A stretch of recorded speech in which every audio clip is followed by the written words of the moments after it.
राधे राधे सभी भक्तों को स्वागत है आपका ठाकुर जी के YouTube चैनल पर। तो राधे राधे सभी भक्तों को आपका फिर से स्वागत है ठाकुर जी के YouTube चैनल पर। तो आज हमारे प्रश्नों का उत्तर देने हमारे ठाकुर जी ने, हमारी श्री जी भी साथ में पधारी हैं। तो जितने भी प्रश्नों के उत्तर हमने कल दिए, तो आज जो रह गए थे हम उनके उत्तर देंगे। तो हमारा सबसे पहला प्रश्न है कि राधे राधे नाम जपना जरूरी है या फिर हरे कृष्ण महामंत्र। ये प्रश्न बहुत से भक्तों का होता है कि कौन सा मंत्र उच्चारण करें, भगवान कैसे मिलेंगे। तो सबसे पहले कि हमारे जो शास्त्र हैं वो ऐसा कोई भी भेद नहीं करते किसी भी मंत्र में। ठाकुर जी को आप याद कर रहे हो, ठाकुर जी को भज रहे हो, तो चाहे आप राधे राधे भजो, चाहे हरे कृष्ण महामंत्र का जाप करो। देखिए हमारी मंजिल एक है, रास्ते अलग हो सकते हैं, तो ये कभी भी मत सोचना कि मैं ये मंत्र का उच्चारण करूंगा तभी मुझे भगवान मिलेंगे। ठाकुर जी नाम से ज्यादा आपके भाव से प्रेम करते हैं। तो आप भाव से श्री राधे जपो, आप भाव से हरे कृष्ण महामंत्र जपो। एट दी एंड हम कर तो उनसे प्रेम ही रहे हैं, ये है तो हमारा प्रेम करने का तरीका ही है। तो हर किसी का प्रेम जताने का तरीका अलग होता है। जो शास्त्र है वो ये कहते हैं कि जो हरे कृष्ण महामंत्र है वो कलयुग का महामंत्र है, वो कलयुग का एक मंत्र है जो बहुत ही प्रभावशाली है, जो मन को शुद्ध करने वाला है, भगवान तक पहुंचाने वाला है। और वैसे ही जो राधे राम की महिमा ब्रज में, ब्रज की कई परंपराओं में बहुत ही ज्यादा मानी जाती है। तो आपको जो मंत्र ज्यादा अच्छा लगे, राधे राधे भजोगे तो भी आपको वही फल मिलेगा, महामंत्र भजोगे तभी वही फल मिलेगा। और अगर आप गुरु दीक्षित हो तो आपके गुरु की जो आज्ञा हो, जिस मंत्र की आज्ञा हो, आप वही भजे। और अगर आप गुरु दीक्षित नहीं हो तो आप राधे कृष्ण राधे राधे भी जप सकते हो और हरे कृष्ण महामंत्र भी जप सकते हो। कभी भी मन में ये भेद मत लाना, क्योंकि हमारे ठाकुर जी को पता है कि हम उनसे प्रेम करें, हम उनको याद कर रहे हैं। तो कोई भी मंत्र भजो वो हमें हमारे प्रेम को स्वीकार जरूर ही करेंगे। तो ये था हमारे इस प्रश्न का उत्तर। चलिए बढ़ते हैं अगले प्रश्न की तरफ। तो अगला प्रश्न है, राधा रानी को खुश कैसे करते हैं। देखिए हमारी श्री जी बहुत करुणामयी है। हमारी श्री जी तो वो है जो हमारे अवगुण पर भी रीझ जाती है। तो श्री जी को खुश करना, हमें लगता है कि ठाकुर जी को खुश करने से थोड़ा आसान है। तो जैसे हमारे ठाकुर जी राधा नाम सुनकर खुश हो जाते हैं, ऐसे ही हमारी श्री जी खुश होती है जब हम ठाकुर जी की सेवा करते हैं, ठाकुर जी संग प्रेम करते हैं, हम नाम जप करते हैं, अच्छे कर्म करते हैं। और हमारे मन में कभी भी किसी को लेकर ईर्ष्या द्वेष ये नहीं है। अगर ये चीजें हैं तो हम श्री जी से विनती कर सकते हैं कि श्री जी आप इनको खत्म करो हमारे मन से। तो श्री जी को खुश करने का तरीका बहुत आसान है, बस श्री जी से विनती करो, उनके आगे खुद को सरेंडर करो और ठाकुर जी से प्रेम करो। और ठाकुर जी को खुश करने का तरीका हम पिछली वीडियो में जान चुके हैं कि उनका नाम जप करो, कथाएं श्रवण करो और अच्छे काम करो। देखिए ठाकुर जी को खुश करने का एक और तरीका है, श्री जी और ठाकुर जी को खुश करने का। हम कहते हैं कि नाम जप करो, कथाएं सुनो, भक्ति करो, सत्संग करो, परंतु बहुत से ऐसे भक्त हैं जो अपनी लाइफ में इतने बिजी हैं कि उनके पास इस चीजों का टाइम नहीं है। मतलब ऐसे नहीं कि वो चाहते नहीं है, वो चाहते हैं परंतु लाइफ इतनी बिजी हो रखी है कि नहीं है। तो क्या ठाकुर जी उनसे खुश नहीं होंगे, श्री जी उनसे खुश नहीं होंगी? तो बिल्कुल होंगी। हमें ना ठाकुर जी यही कहते हैं कि तुम्हारा जो कर्तव्य है वो सबसे इंपॉर्टेंट है। जो ठाकुर जी ने हमें ड्यूटीज दे रखी है ना, वो सबसे इंपॉर्टेंट। हमें वो काम करते, अगर हम उस काम को भी करेंगे ना, तो ये भी हमारी एक तरह की पूजा है। अगर हम ईमानदारी से अपना कर्म कर रहे हैं तो ये भी पूजा है। और ठाकुर जी इससे भी हमसे खुश होते हैं। तो कभी ये मत सोचना कि जो इंसान ज्यादा भजन करेगा, ज्यादा सेवा करेगा, ठाकुर जी उस पर ही रीझेंगे। नहीं, अगर हम अपना काम ईमानदारी से कर रहे हैं, ठाकुर जी ने हमें जो सेवा दी है, जो भी हमारा संसारिक काम, जो भी हम उसको अच्छे से करें, ईमानदारी से कर रहे हैं, खुश होकर कर रहे हैं, तो भी भगवान हमसे रीझ जाएंगे। क्योंकि ऐसी बहुत सी माताएं हैं जो अपने घर के कामों में इतनी व्यस्त हैं, या फिर उनको ऑफिस का काम है, या बहुत से बच्चे हैं जो स्कूल जाते हैं, कॉलेज जाते हैं, पढ़ाई इतनी है तो वो नहीं कर सकते। तो वो केवल ये करे कि जो भी उनका काम वो कर रहे हैं उसको पूरे मन से, पूरी निष्ठा से, सच्चे मन से करे। और दिन में कम से कम 5 मिनट, 2 मिनट, 4 मिनट, जितना भी हो सके, कहीं भी बैठे हो आंखें बंद करके राधा माधव को याद करें, वो आप पर रीझ जाएंगे। इतने में ही वो खुश हो जाएंगे, क्योंकि ठाकुर जी यही कहते हैं कि हमारा कर्तव्य ही हमारी सबसे बड़ी सेवा है। तो चलिए अभी बढ़ते हैं अगले प्रश्न की। तो अगला प्रश्न है कि ठाकुर जी को लेट उठाती हूँ, मतलब 10:30 बजे, और रात को 9:30 बजे सुलाती हूँ, तो क्या ये गलत है, ये सही है? देखिए हम इसमें कुछ भी विचार विमर्श नहीं करें। हमने पहले ही कहा आपके घर के लाला, आपके ठाकुर जी हैं, जैसा आप चाहो वैसा करो। देखिए अगर ठाकुर जी, आप 10:30 बजे ठाकुर जी को सुलाते हो, मतलब जगाते हो, 9:30 सुला देते हो, तो इसमें कुछ भी बुरा नहीं है, क्योंकि आपके लाला है, आपका बच्चा है, आप जैसे चाहो वैसे सेवा कर सकते हो। और मैं सच कहूँ, आप जैसे सेवा आपसे हो रही है ना, आप वैसे करो, क्योंकि एक टाइम आएगा जब ठाकुर जी आपको खुद आकर कहेंगे कि मुझे जगाओ, मुझे इतने बजे जगाओ, मुझे इतने बजे सुलाओ। वो खुद सेवा करवाएंगे। कैसे? आज ही हमें एक सखी का मैसेज आया, उन्होंने बताया कि हम ना ठाकुर जी को सुबह जगाया नहीं, हमने ठाकुर जी को शायद 10 बज गए थे और हम खाना खा रहे थे, और कहा खाना खाते खाते ऐसे ना हमारी फीड में रील आई और जिसमें ठाकुर जी की ऐसे रील है और ठाकुर जी कह रहे हैं अरे तुमने मुझे जगाया नहीं, मतलब रील में वो ठाकुर जी कह रहे हैं चलो उठो जल्दी मुझे जगाओ। वो कह रहे कि मैंने ऐसे खाना छोड़कर मैं भागी कि ठाकुर जी को जगाना है, मतलब वो कह रहे कि मैंने तो सोचा भी नहीं था कि मैं ठाकुर जी को इतनी जल्दी जगाऊंगी। तो ये देखो ठाकुर जी ने खुद जगा लिया, जब ठाकुर जी उठना चाहते हैं ठाकुर जी ने खुद उनको इशारा दिया कि मुझे जगाओ। और वो फिर कह रही है कि रात में क्या हुआ कि मैं ऐसे रील्स देख रही हूँ और प्रेमानंद जी की रील मेरे सामने आई जिसमें वो कह रहे हैं कि ठाकुर जी की रात की सेवा ऐसे ऐसे करो। कहा उन्होंने मुझे पूरी विधि बताई। तभी कहा मेरे मन में ऐसे हुआ कि चलो क्या है, फिर मैं भागकर ठाकुर जी के कमरे में गई और मैंने उसी विधिवत तरीके से ठाकुर जी को सुलाया। तो कहा ये ठाकुर जी ने मेरे संग लीला की। तो ऐसे ही ठाकुर जी जब जैसा चाहेंगे ना आपसे करवा लेंगे। तो ऐसे कुछ ना करने से अच्छा है कि जो जैसा होता है उसको वैसा करो। जब ठाकुर जी कृपा करेंगे, ठाकुर जी खुद सब चीजें टाइम पर करवा लेंगे, तो आप निश्चित हो जाइए। अगर आप 10:30 बजे उनको जगाते हो, 9:30 सुला देते हो, उसमें कुछ भी बुरा नहीं है। तो टेंशन फ्री होकर भक्ति करो, सेवा करो। हम बस यही विनती करते हैं कि जो भक्त हमें सुन रहे हैं कि अगर आप भक्ति कर रहे हो ना तो कुछ भी ऐसा मत करो जो आपको परेशानी दे। वो काम करो जिससे आपको खुशी हो, जिसके लिए आपको टेंशन ना लेनी पड़े, जिसके लिए आपको ज्यादा सोचना ना पड़े। मतलब अगर आप दिन में 2 बार सेवा कर सकते हो ना आराम से टेंशन फ्री होकर खुशी खुशी, तो 2 बार ही करो। किसी और की तरफ देखकर तीसरी बार की हेडेक मत लो। मान लीजिए 3 बार आप मैनेज ही नहीं कर पा रहे हो और आपके मन में ये आ रहा है कि अरे मुझे ये भी करना है ऐसे भी करना है, और आपके मन में अगर ये बात आ गई कि क्यों मैंने सेवा ले ली, मैंने तो गलती कर ली, तो ये चीजें कभी ना आए। जितनी सेवा कर पा रहे हो उतनी करो, ठाकुर जी धीरे धीरे सब ठीक कर देंगे। सेवा का मतलब यही है कि हमें अंदर से शांति मिले, अंदर से खुशी मिले। तो अगर कोई भी सेवा का कोई भी पार्ट, कोई भी नियम आपको परेशानी दे रहा है तो उसको छोड़ दो। तो चलिए अभी बढ़ते हैं अगले प्रश्न की ओर। तो हमारा अगला प्रश्न है कि क्या ठाकुर जी को बैंगन का भोग लगा सकते हैं या नहीं। ये भी प्रश्न बहुत से वक्त पूछते हैं कि ठाकुर जी को किस चीज का भोग लगाएं, किस चीज का नहीं। और सच बताऊं, हम शुरू में ठाकुर जी को बैंगन का भोग लगवाते थे।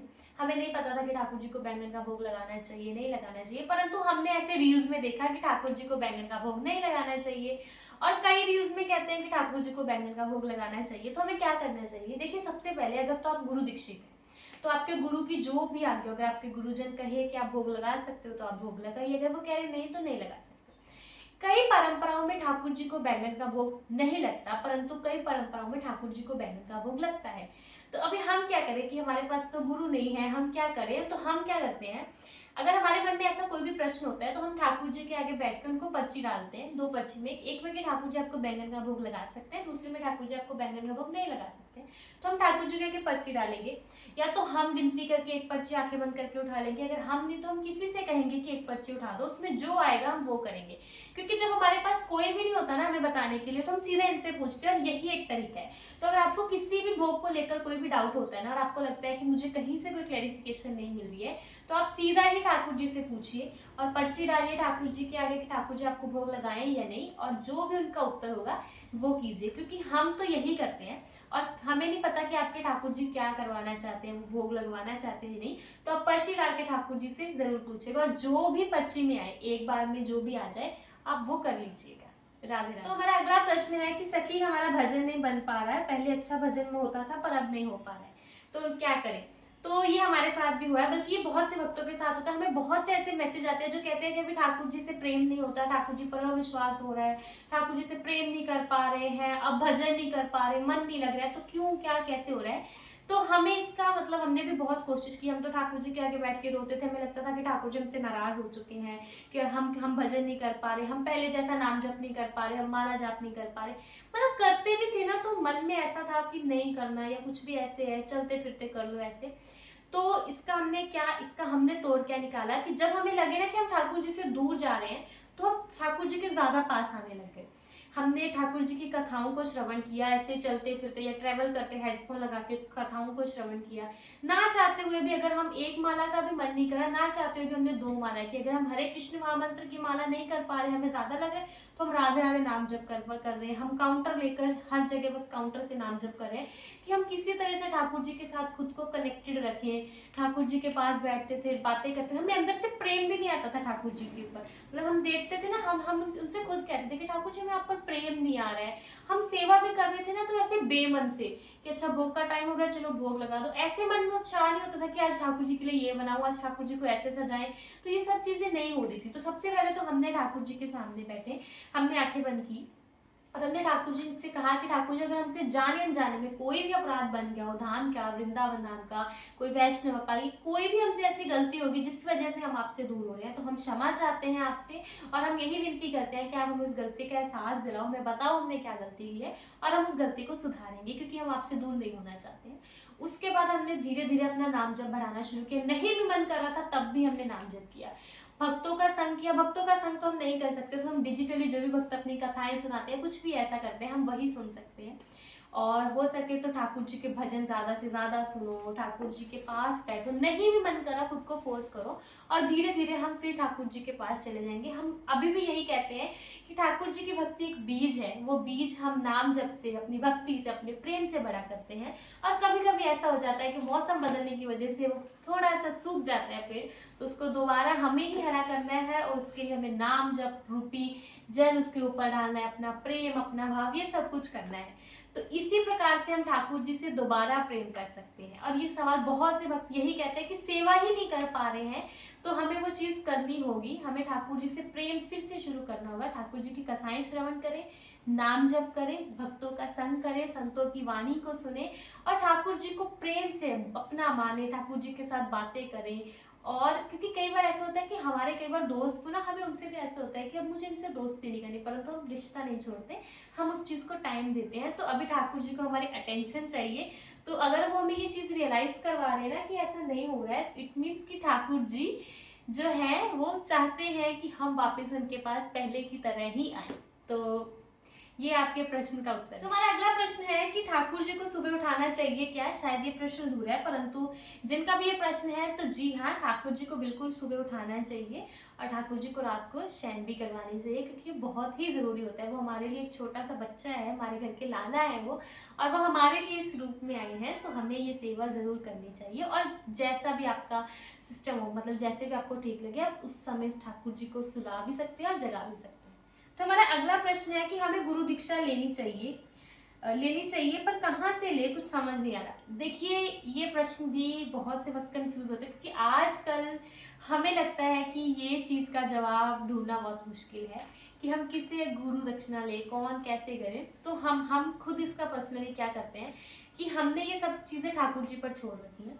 हमने कहा ठाकुर जी, हम मनुष्य बुद्धि हैं, हमें कुछ भी नहीं पता क्या सही क्या गलत, तो हम आपको ही अपना सब कुछ मानते हैं। जैसे अर्जुन ने आपको अपना गुरु माना था, हम भी आपको अपना गुरु मानते हैं। और आप जब चाहो, जैसे चाहो, आपकी जो आज्ञा होगी, जैसे गुरु दक्षिणा करवाना चाहते हो करवाइए। और सच कहूँ, हमारे ठाकुर जी ने हमें जो भी बताया, मतलब हम ठाकुर जी को ही अपना गुरु मानते हैं, हमें कोई डाउट हो हम ठाकुर जी के पास जाते हैं, तो ठाकुर जी भी हमें उस अकॉर्डिंग गाइड करते हैं। तो सबसे पहले, अगर आपको अभी कंफ्यूजन है किनको गुरु माने, किन से गुरु दक्षिणा ले, तो ठाकुर जी को अपना गुरु मानो, और ठाकुर जी को कहो कि हमारा मार्गदर्शन करें। तो धीरे धीरे आपकी लाइफ में गुरु, कौन आपके गुरु होंगे, किनको आपको गुरु बनाना चाहिए, वो सब चीजें आपको ठाकुर जी गाइड कर देंगे।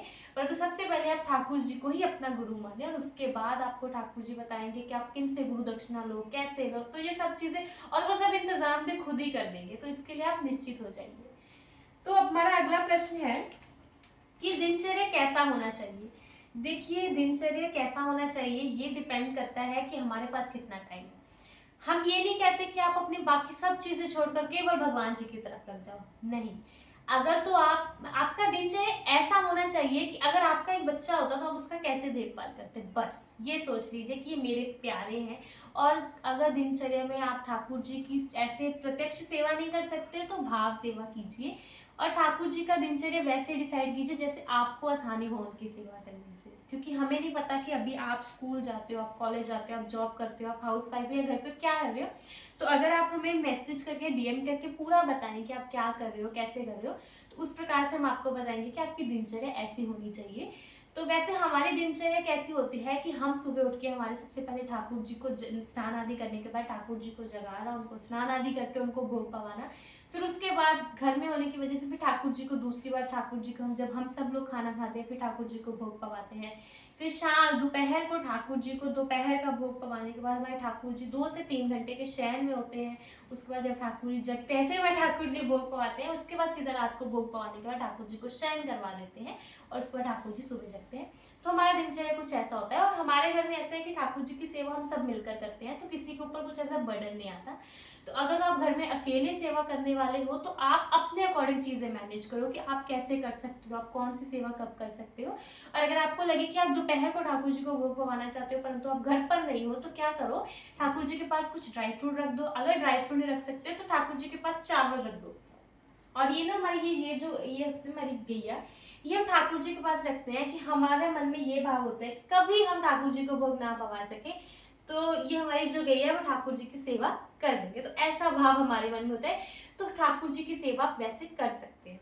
उसके बाद हमारा अगला प्रश्न ये है कि सेवा नहीं कर पा रहे हैं किसी भी प्रकार की, तो फिर वही बात हम यही कह रहे हैं कि ठाकुर जी की अगर आप सेवा नहीं कर पा रहे हो तो इसमें कोई टेंशन लेने की बात नहीं है। सबसे पहले take a deep breath, calm down. और ठाकुर जी को सब पता है कि आप सेवा नहीं कर पा रहे हो, और ठाकुर जी को ये भी पता है कि आप जानबूझ के नहीं कर रहे। क्योंकि जब हमारे मन में ये क्वेश्चन आने लग जाए ना कि अरे मैं तो नहीं कर पा रही हूँ, लोग ऐसे करें वैसे करें, तो यहीं पर हमें समझ जाना चाहिए कि हम खुद उनको उनसे प्रेम करते हैं, वो हमसे प्रेम करते हैं, परंतु कुछ चीजें जो हमें रोक रही है।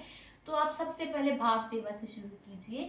आप ठाकुर जी के बारे में सुनिए, जानिए, नाम जप कीजिए। धीरे धीरे आपका जीवन ऐसा बदलाव आएगा जीवन में कि आप उनकी सेवा कर पाओगे। क्योंकि जब शुरू में हमारे घर में भी ठाकुर जी आए थे ना, तो सबसे पहली बार हमने बताया था कि ठाकुर जी एक स्टिकर के रूप में हमारे घर में है, तब हम ठाकुर जी के बारे में इतना नहीं जानते थे। उसके बाद हमने ठाकुर जी का भजन सुनना शुरू किया था, ऐसे रैंडमली कहीं से हमने भजन। और वो भजन, पहला भजन था कि राधे राधे बोल शाम आएंगे, और एक भजन था कि मना चल वृंदावन चलिए। तो ये दो भजन हमारे घर में कॉन्टिन्यूसली चलते थे, और जब ये भजन हम सुनते थे हमें इतना आनंद आता था, और हमारे मन में ये क्वेश्चन जरूर आता था कि हम ये भजन क्यों सुन रहे हैं। हमारे घर में तो ठाकुर जी भी नहीं, हम उनको जानते नहीं, हम उनको पहचानते नहीं, हमें इस भजन से प्रेम क्यों है। तो जब वो भजन सुनने लगे फिर हमें ठाकुर जी से प्रेम होने लगा। उसके बाद ठाकुर जी ने हमें सेवा दी, और जब ठाकुर जी हमारे घर आए ना, तो शायद कम से कम 1-1.5 महीना हमने भी ठाकुर जी की ऐसे सेवा नहीं की। तो धीरे धीरे ठाकुर जी ने खुद हमसे प्रेम बढ़ाया, खुद वो सेवा करवाई। और हमारी एक और सखी है, जब उनके घर में ठाकुर जी आए थे ना, तो उनका घर इतना डिस्टर्ब हो गया था, वो खुद इतनी मेंटली डिस्टर्ब हो चुकी थी। वो एक टाइम पर ये कह रही थी कि क्यों मैंने ठाकुर जी की सेवा ली, मुझे लग रहा है मैंने बहुत बड़ी गलती कर ली। तो हमें ऐसा लगता है कि जब ठाकुर जी हमारी लाइफ में आते हैं ना, तो हमारी लाइफ में ऐसे उथल पुथल हो जाती है, तो वो चीजें सेटल होने में थोड़ा टाइम लगता है, और उस टाइम पर हम ठाकुर जी की सेवा नहीं कर पाते हैं। तो विश्वास रखिए, ठाकुर जी अगर आपके घर पे विराज रहे हैं तो बहुत बड़ी बात है। ठाकुर जी ने आपको स्वीकार किया है, आपसे प्रेम करते हैं, इसीलिए विराज रहे। उनको पता था घर आने से पहले ही कि सेवा होगी या नहीं होगी। तो आप टेंशन फ्री हो, ठाकुर जी से यही विनती कीजिए कि ठाकुर जी आप करो जो करना है, जैसे करना है, हम आपके हैं, ठीक है। और ठाकुर जी की धीरे धीरे सेवा जरूर होगी, बस धीरे धीरे नाम जप थोड़ा थोड़ा करके रोज, मतलब अगर आज मैं 11 नाम जप करूंगा तो कल मैं 21 करूंगा, तो ऐसे करके थोड़ा थोड़ा नाम जप बढ़ाते रहिए और ठाकुर जी की सेवा जरूर होगी। तो अब अभी बढ़ते अपने अगले प्रश्न। हमारा अगला प्रश्न है कि वैष्णव अपराध हो गया है, माफी भी मांगी है, और उसके बाद फिर से वो वैष्णव अपराध रिपीट हो गया, तो क्या करें। देखिए, वैष्णव अपराध हमारी भक्ति में बहुत बड़ी बाधा हो सकता है, पर अगर आपको एहसास है कि आपने अपराध किया है तो ये बहुत बड़ी कृपा की निशानी है। क्योंकि बहुत से भक्त गलती कर देते हैं परंतु उनके अंदर एहसास नहीं होता, और सबसे बड़ी चीज वो मानने की हिम्मत नहीं होती कि मैंने ये अपराध किया है। तो अगर आप ये अपराध मान रहे हो और आपने इसका एहसास किया है तो बहुत बड़ी कृपा है ठाकुर जी की। और देखिए, वैष्णव अपराध हो गया हमसे, तो सबसे पहले अगर हो सके तो हम उनसे माफी मांगेंगे और उनसे क्षमा याचना करेंगे, और हमारे अंदर ये संकल्प लेंगे कि ये चीज हम दोबारा नहीं करेंगे। देखिए, भक्ति करना या भक्ति में गिरना बुरा नहीं है, बल्कि गिरकर वही रुके रहना, वही बैठे रहना गलत है। तो अगर आपसे अपराध हो रहा है तो आप शांत बैठकर सोचिए कि ऐसी कौन सी चीज है जिसकी वजह से बार बार ये अपराध हो रहा है, इसका क्या सोल्यूशन क्या हो सकता है, और उस सोल्यूशन को तलाशिए। 1 दिन नहीं, 2 दिन नहीं, परंतु तीसरे दिन तो आपको उसका जवाब जरूर मिलेगा। ठाकुर जी के पास बैठिए, किसी भक्त से पूछे, किसी भी प्रकार से उसका सोल्यूशन ढूंढिए, और कोशिश कीजिए कि ये चीज आप दोबारा ना करो। क्योंकि वैष्णव अपराध अगर हमने कर दिया तो हमारी भक्ति में बहुत बड़ी बाधा आ सकती है।